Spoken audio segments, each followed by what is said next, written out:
அட்டகாசமான அபார்ட்மெண்ட்ஸ் நம்ம அம்பத்தூர்ல. அம்பத்தூர் ரயில் நிலையத்திலிருந்து 5 minute டிரைவில் லக்ஸரி 2 BHK மற்றும் 3 BHK அபார்ட்மெண்ட்ஸ்.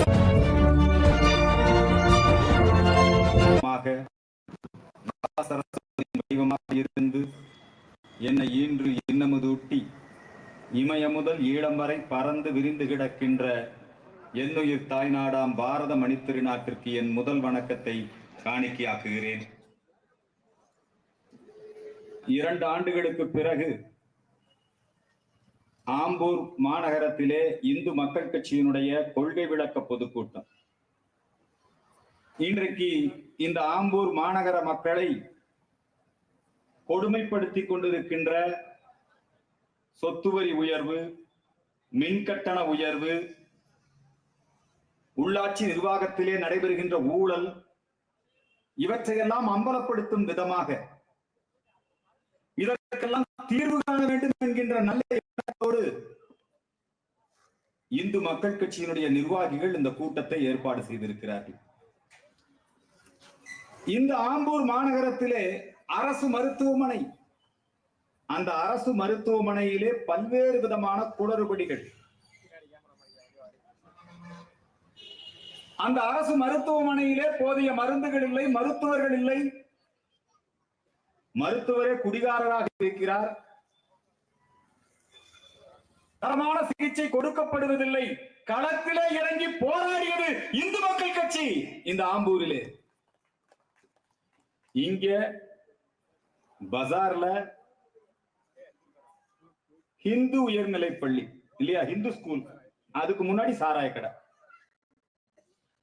இந்த சாராய கடை இந்த பகுதியில இருக்கக்கூடாது என்று சொல்லி 2 வருடங்களாக நாங்கள் தொடர்ந்து இந்து மக்கள் கட்சி நிர்வாகிகள் போராடி கொண்டிருக்கிறார்கள். இந்த ஆம்பூர் மாநகரத்தில் பாத்தீங்கன்னா இங்கே முஸ்லிம்கள் பெரும்பான்மை. முஸ்லிம்களிடத்திலே பல நல்ல விஷயங்கள் இருக்கிறது. அந்த நல்ல விஷயங்களை இந்துக்கள் கற்றுக்கொள்ள வேண்டும். நாம தினசரி அவங்களோட பார்க்கிறோம், பேசுறோம், பழகிறோம். அவங்க எல்லா கட்சியிலும் இருக்காங்க. ஆனா இஸ்லாமியர்களுக்கு ஒரு பிரச்சனை என்று வந்துவிட்டால் திமுக இருக்கிற முஸ்லீம், அதிமுக இருக்கிற முஸ்லீம், இருக்கிற முஸ்லீம், எல்லா முஸ்லீமும் ஒண்ணா இருப்பான். ஆனா ஹிந்து எப்படி இருக்கான்? நான் திமுகங்க, நான் அதிமுகங்க, நான் இந்த ஜாதிங்க, நான் அந்த ஜாதிங்க, நான் தமிழுங்க, நான் தெலுங்குங்க, நான் கன்னடங்க. இந்துக்கள் கட்சிக்காரர்களாக இருக்கிறார்கள். இந்துக்கள் ஜாதிவாரியாக இருக்கிறார்கள். இந்துக்கள் முஸ்லிம்கள் முஸ்லிம்களாக வாக்களிக்கிறார்கள். கிறிஸ்தவர்கள் கிறிஸ்தவர்களாக வாக்களிக்கிறார்கள். இதே ஆம்பூரிலே உருது பள்ளிக்கூடம் இருக்குது, இருக்கா இல்லையா? நாம மேல் விசாரம் கீழ் விசாரம் இங்க போய் பாருங்க. பாகிஸ்தான்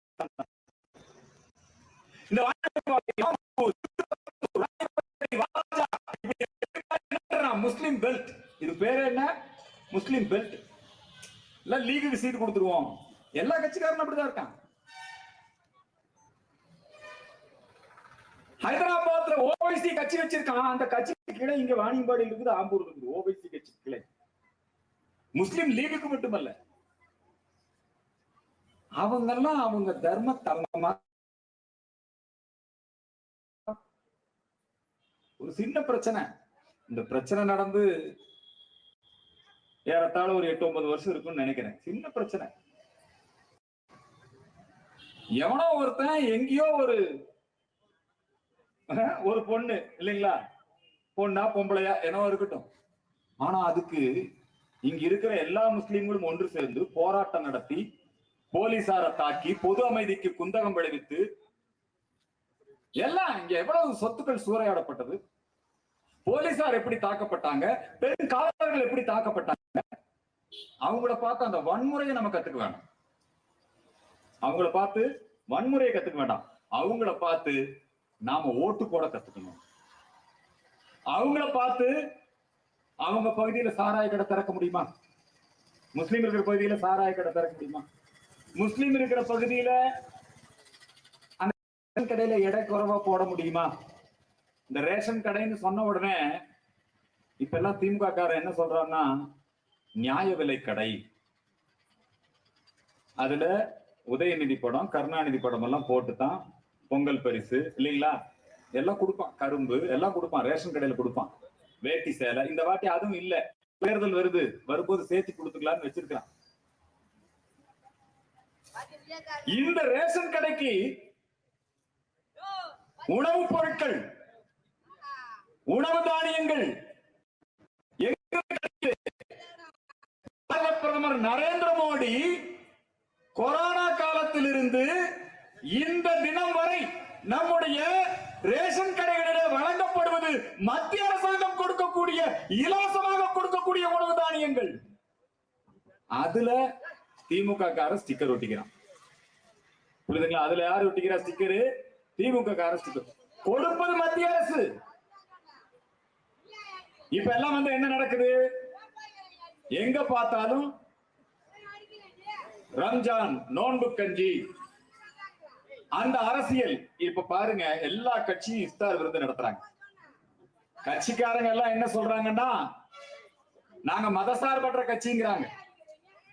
எல்லா கட்சிக்காரங்களும் என்னங்கிறாங்க? மதசார்பற்ற கட்சிங்கிறாங்க. திமுக மதசார்பற்ற கட்சி. ஆனா இஃப்தார் விருந்து அவர் நம்முடைய மு.க. ஸ்டாலின் அவர்கள் போய் அங்கே அந்த நோன்பு கஞ்சி, அந்த நோன்பு கஞ்சிக்கு இஸ்லாமியர்களுக்கு நோன்பு கஞ்சி கொடுப்பதற்காக 4000 மெட்ரிக் டன் அரிசி நம்முடைய தமிழக அரசு உணவு தானிய கிடங்கில இருந்து கொடுக்கிறது.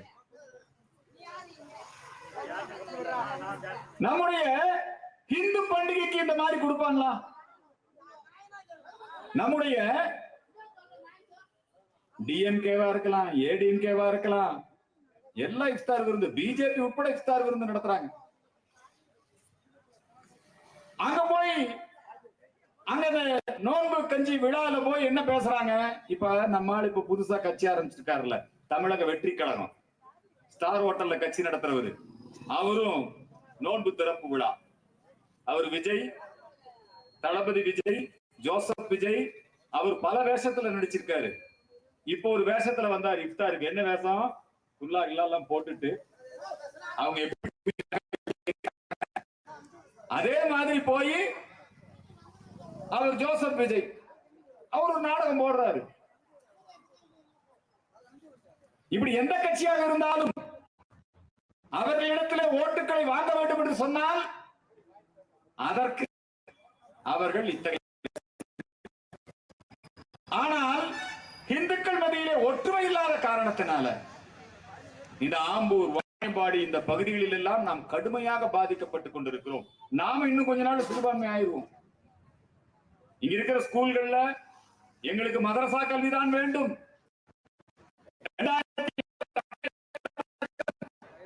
கருணாநிதி ஆட்சி காலத்திலே கொண்டு வரப்பட்டது தமிழை ஒரு மொழியாக படிக்க வேண்டும். தமிழ் படிக்காம யாருமே டிகிரி வாங்கக்கூடாது.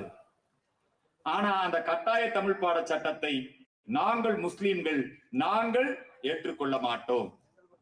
இங்க ஆம்பூர்ல எல்லாரும் வந்து மறியல் பண்ணாங்க, மாணவர்கள் எல்லாரும் வந்து மறியல் பண்ணாங்க. நாங்க தமிழ் படிக்க மாட்டோம்.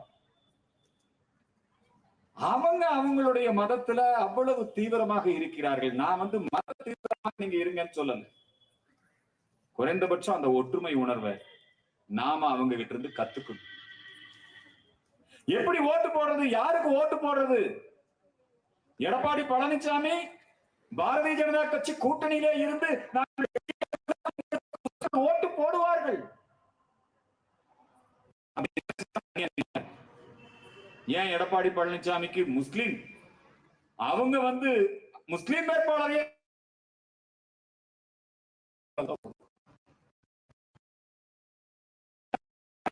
மட்டுமே பாருங்க. இப்ப நம்ம கோவில் சொத்துக்கள் போய் கொண்டிருக்கிறது. அந்த கோவில் சொத்துக்களை காப்பாற்றுவதற்கு, அந்த கோவில் சொத்துக்களை பாதுகாப்பு செய்வதற்கு,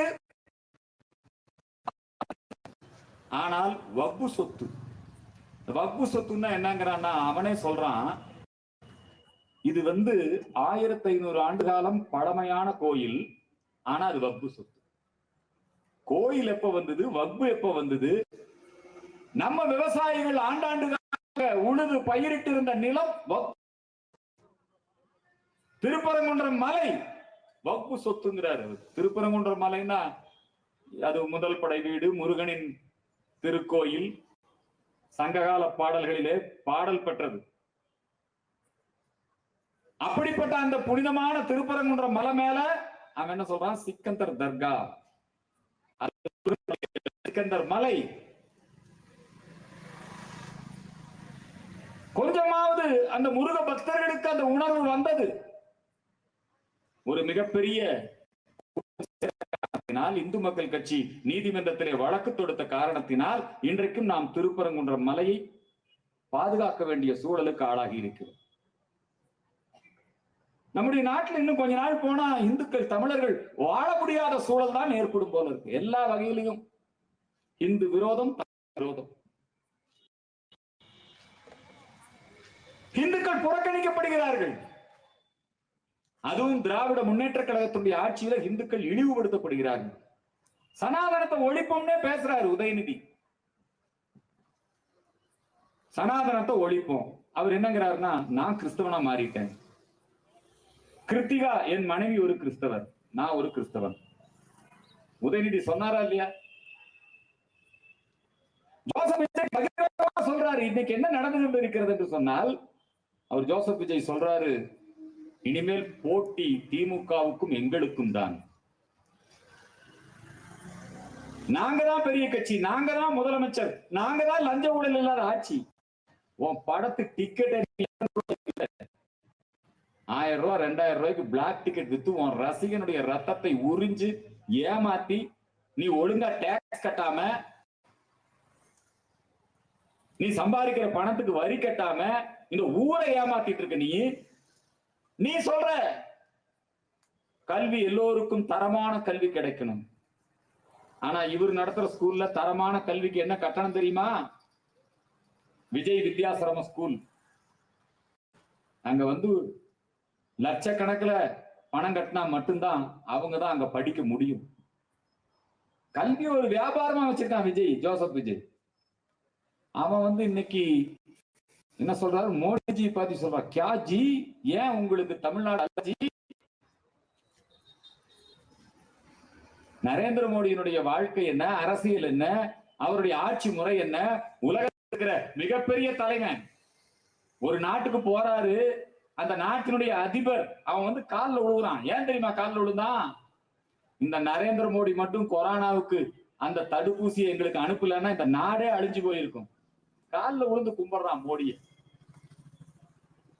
இவன் அந்த திமுக காரன் தூண்டி விட்டு, இந்த சர்ச்சில் எப்பவுமே இப்படியான அரசியலை தூண்டி விடுவாங்க.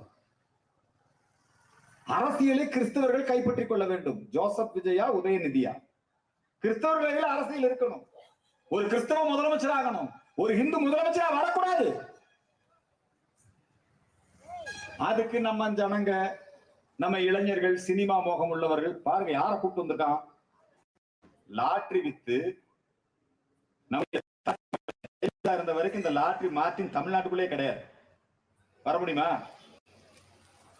கருணாநிதி கதவசனம் எழுதின படத்துக்கெல்லாம் லாட்டரி மார்டின் பணம் கொடுத்து திமுகவுக்கு 400 கோடி ரூபாய் தேர்தல் நிதி. அந்த ஆதவ அர்ஜுனா இன்னைக்கு லஞ்ச ஊழலை ஒழிக்க போறேங்கிறான். நம்முடைய இந்துக்களை ஜாதிவாரியாக பிரித்து கலவரம் செய்து, ரவுடித்தனம் செய்து, இப்பொழுது நடந்து கொண்டிருக்கக்கூடிய திராவிட மாடல் ஆட்சி என்ன? 1000 கோடி ரூபாய் ஊழல் நடந்ததுன்னு எங்கால் சொல்றாரு அண்ணாமலை. ஈடியும் சொல்லுது 1000 கோடி ரூபாய் டாஸ்மாக்ல ஊழல். நீங்க யாராவது நம்புவீங்களா 1000 கோடி ரூபாய் ஊழல்னா?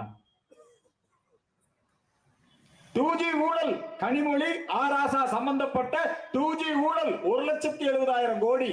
இந்த டாஸ்மாக்ல நடந்திருக்கிற ஊழல் 2 லட்சம் கோடி ரூபாய்க்கு மேல இருக்கும்.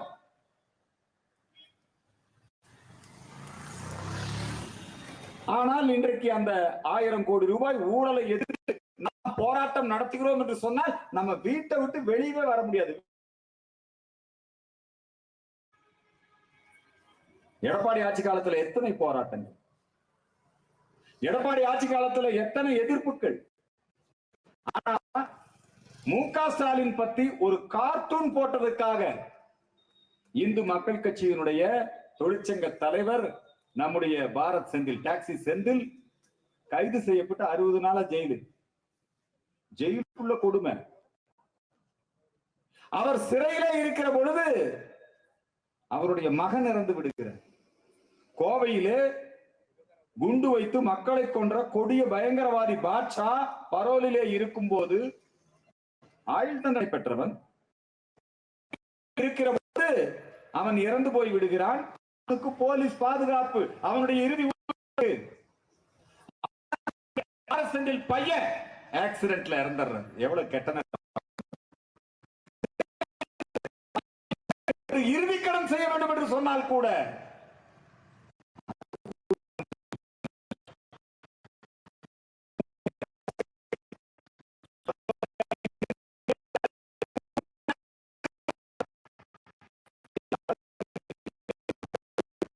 நிர்வாகிகளை கொடுமைப்படுத்துகிறீர்கள். மன்னிப்பு கேட்கணும்னு நீதித்துறைய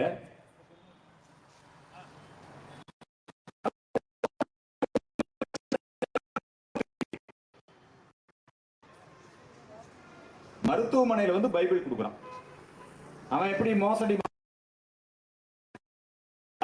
மருத்துவமனையில அனுமதி இல்லாம அவன் என்ன வேணா பிரச்சாரம் பண்ணலாம், பைபிள் விநியோகம் பண்றான். அப்படி விநியோகம் செய்கிற பொழுது அதை போய்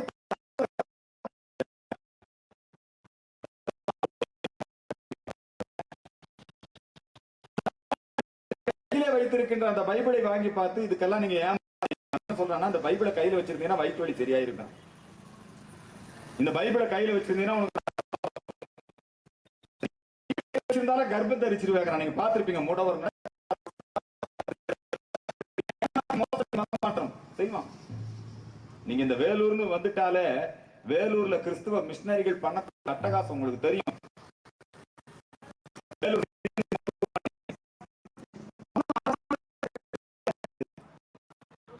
அங்க இடஒதுக்கீடு கிடையாது. அங்க மதமாறினவனுக்கு தான் முதல் இடம். இப்படி ஏமாற்றி மோசடி மதமாற்றம் செய்து கொண்டிருக்கக்கூடிய அந்த செயலை தடுப்பதற்காக போனாரு. உடனே அவர் கைது, ஜெயிலு. டாஸ்மாக் ஊழலுக்கு எதிராக போராட்டம் வர்ற வழியிலே நிறுத்தி கைது பண்றான். கைது பண்ணியது மட்டுமல்ல, 5 மணி 6 மணிக்கு மேல உண்மையிலேயே பாரதிய ஜனதா கட்சியினுடைய மகளிரணி அந்த பெண்மணிகளை பாராட்ட வேண்டும். அந்த பெண்மணிகள் வீர பெண்மணிகள்.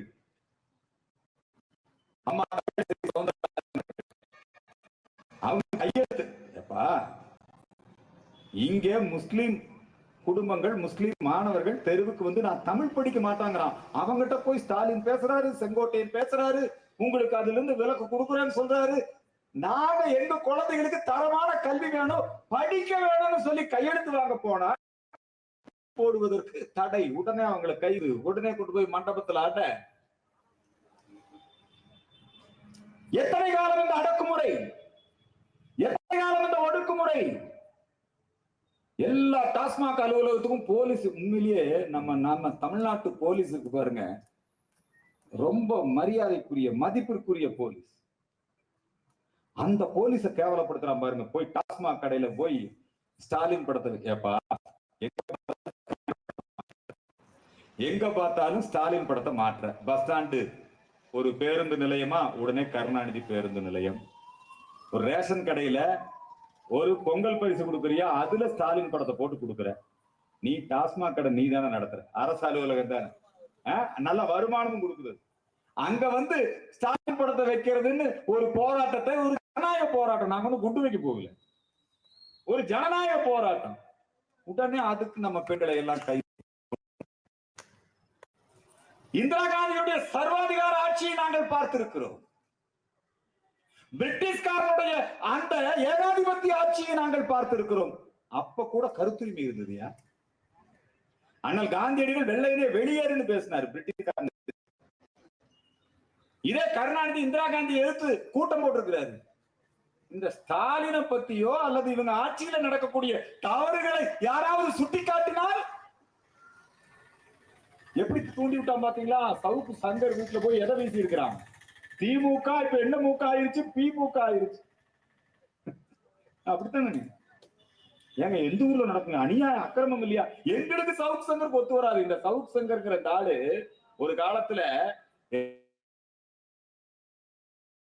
தாமோதரதாஸ் மோடியை பெற்றெடுத்த அந்த தாயாரை பார்த்து இந்த சவுக்கு சங்கர் சொன்னார், நீ தண்ணி குடிக்கும் போது இன்னொரு முறை சேர்த்து ஊத்து அந்த கிளவி போயிருக்குன்னு பேசினாங்க. சவுக்கு சங்கருக்கும் எங்களுக்கு ஒத்து வராது. அவருடைய அந்த அராஜக பேச்சுக்களுக்கு நாங்க எதிர்ப்பு. ஆனாலும் அவன் வீட்டுல போய் அவன் வந்து இந்த தூய்மை பணியாளர்கள் இருக்காங்க இல்லைங்களா, அந்த தூய்மை பணியாளர்கள் அவங்களுக்கு அதுல ஊழல்ங்க. என்ன ஊழல் தெரியுமா? அவங்களுக்கு வண்டி வாகனங்கள் வாங்கி கொடுப்பதுல ஊழல், அவங்களை எல்லாம் தொழில் முனைவோரா மாத்திரம்னு சொல்லி அதுல கான்ட்ராக்ட் விட்டு அதுல ஊழல். தமிழ்நாடு முழுக்க அது ஒரு மிகப்பெரிய ஊழல்.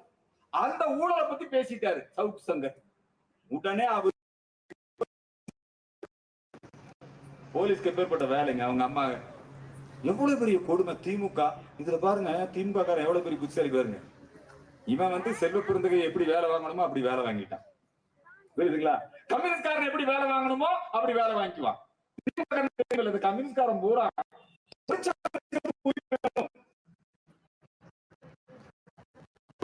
8 மணி நேர வேலை, 12 மணி நேர வேலை, கார்பரேட் கம்பெனிகளுக்கு விலக்கு. கம்யூனிஸ்ட்காரன் என்ன பண்ணா? ஒண்ணும் கிடையாதுங்க. இந்த கம்யூனிஸ்ட்காரன் பாட்டில் பாலாஜியை ஆதரிச்சிட்டு இருக்கிறான்.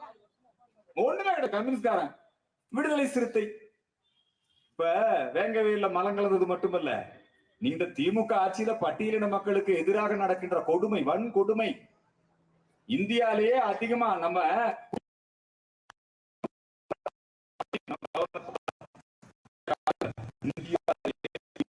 கொடுமைகள், தீண்டாமை இழிவுகள் அதிகமாக இருப்பது எங்க? ஈவேரா பிறந்த இந்த தமிழ்நாட்டில தான் இருக்குது. அதுவும் திமுக ஆட்சியில தான் பட்டியலின மக்களுக்கு எதிரான கொடுமை அதிகமா நடக்குதுங்க. அந்த பட்டியலின மக்களை சுரண்டி பிழைக்கக்கூடிய கூட்டம் இந்த திமுகவுடைய ஆட்சி. பட்டியலின மக்களுக்கு விரோதமான ஆட்சி. இந்த திமுகவுடைய ஆட்சி பெண்களுக்கு பாதுகாப்பற்ற ஆட்சி. யார் அந்த சார்? யார் அந்த சார்? என்னங்க அநியாயமா இருக்குது. இப்ப கண்டு நம்ம ஆம்பூர்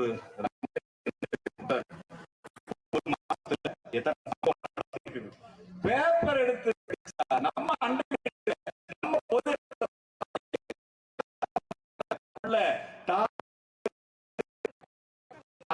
தெரியுமா? வடநாடு ஒண்ணு இல்ல, ஈரானி கொள்ளை இருக்கும். இப்ப வந்து அங்கிருந்து விமானத்துல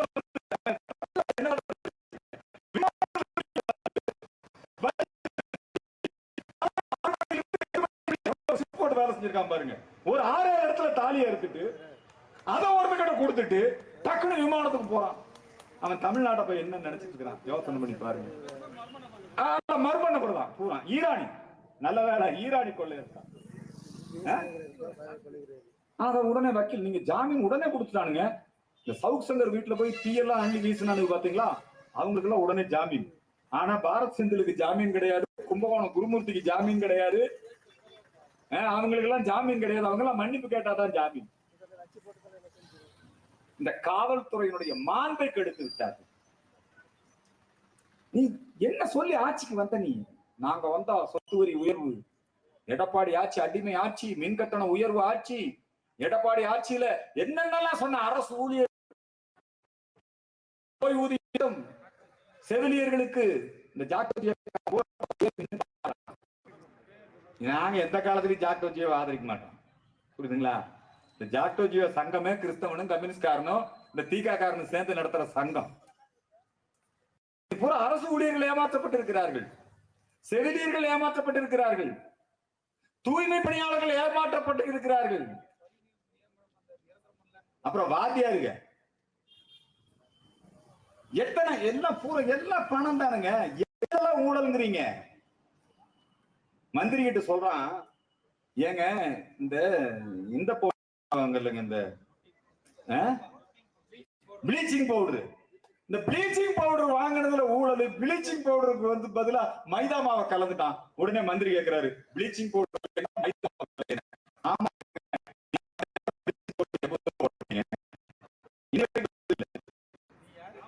என்னங்க இந்த கக்கூஸ் கிளீன் பண்றா பாருங்க. ஒரு கக்கூஸ கிளீன் பண்றதுக்கு, ஒரு கக்கூஸ் கிளீன் பண்றதுக்கு 380 ரூபா.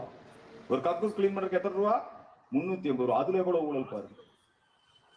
இல்ல நம்ம பொது கழிப்பிடங்கள் சென்னையில மெரினா பீச்ல அங்கங்கெல்லாம் பொது கழிப்பிடங்கள் இருக்குங்களா, அதுல வந்து கணக்கு எழுதி காசு எடுத்துக்கலாம். ஆமா, லெட்டினுக்கு கேத்தான் ஃபேனு, எல்லாத்துலயும் ஊழலுங்க. எப்படி இன்னும் ஒரு வருஷம் தான் இருக்குது, எப்படி எல்லாம் சுரண்டி பொழைக்கலாமோ. முதல்ல இந்த டாஸ்மாக்ல ஊழல் நடந்ததுன்னு சொன்னது யாரு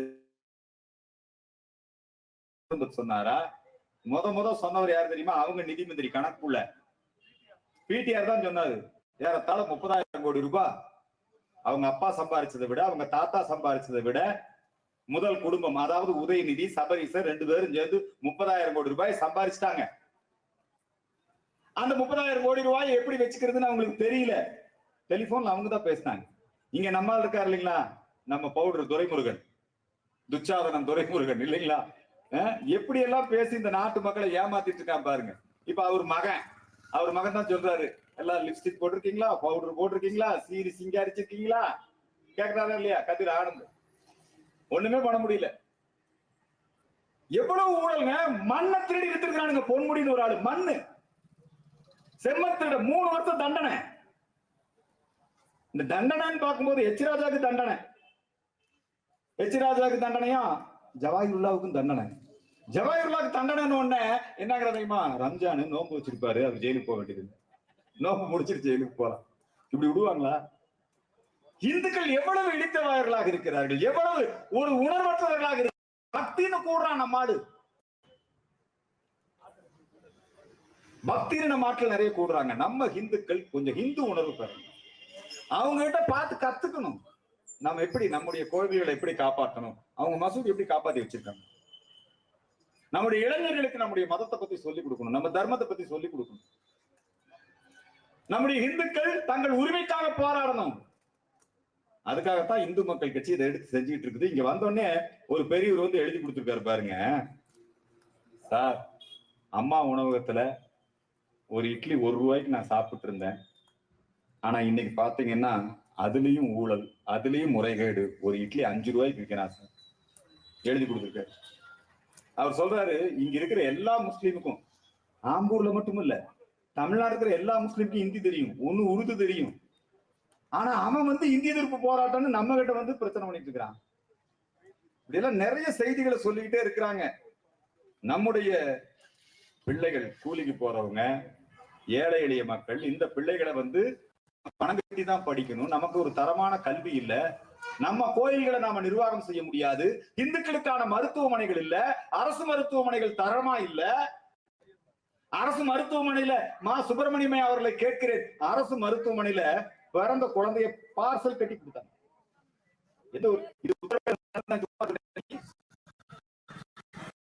கல்வி, சுகாதாரம், உள்ளாட்சி நிர்வாகம் அனைத்து வகையிலும் ஃபெயிலியரா இருக்குது. கேட்டா திராவிட மாடல். இந்துக்கள் தான் குடிச்சு சாகணும், இந்த கள்ளச்சாராயம் குடிச்சு சாகணும், குடிக்கு பதிலாக இல்ல அறாம்னு சொல்லி அதை விலக்கி வச்சிருக்காங்க. தமிழர்கள் தான் போர்ல யுத்தத்துல குண்டு வீசி கொண்டாதான் இனப்படுகொலை இல்ல, சாராயம் குடிக்க வச்சு கொண்டாலும் அது இனப்படுகொலை தானே, இன அழிப்பு தானே. இதிலிருந்து தமிழகத்தை பாதுகாக்க வேண்டும் என்பதற்காகத்தான் இந்து மக்கள் கட்சி அந்த ஒரு நல்ல ஒரு போராட்டத்தை, ஆர்ப்பாட்டத்தை நிர்வாகிகள், தொண்டர்கள், பிஜேபி நிர்வாகிகள் எல்லோருமே அதுக்குதான். எப்ப கூப்பிட்டாலும் நம்ம கோபியா இருக்கலாம், குமரனா இருக்கலாம், அல்லது இங்க இருக்கிற ரமேஷா இருக்கலாம், இங்க இருக்கிற இளைஞர்களாக இருக்கலாம், எந்த நேரமும் மக்கள் பணியில 24 மணி நேரம் சிறப்பா செய்யறாங்க. அதே மாதிரி இங்க ஒருத்தர் ரொம்ப சிறப்பா ஊருக்காரு, கோவை புதூர்ல இருந்து இங்க வந்து, கோயம்புத்தூர்ல இருந்து இங்க வந்து RSS முழு நேர ஊழியரா இருந்தார் முருகேசன்.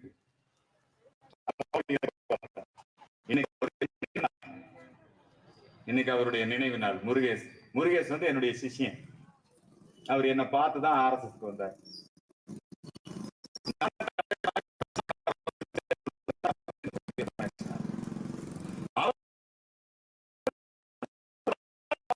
நிறைவடைந்த பிறகு எப்படி வெள்ளையப்படை கொண்டார்களோ அதே போல அங்க முருகேச கொலை பண்ணார். முருகேசன் வாழ்நாளில் மறக்க முடியாத ஒரு சீரன். அவருக்கு என்னுடைய அஞ்சலிகளை தெரிவித்துக் கொள்கிறேன். அதே போல விபத்திலே சபரி தெரிவித்துக் கொள்கிறோம். இங்க நிறைய பேர் நல்லா ஒத்தாசை பண்ணிருக்கீங்க, தாய்மார்கள்லாம் வந்திருக்கீங்க. தொடர்ந்து இந்து மக்கள் கட்சிக்கு உங்களுடைய ஆதரவை தாருங்கள் என்று சொல்லி நிறைவு செய்கிறேன். நன்றி, வணக்கம்.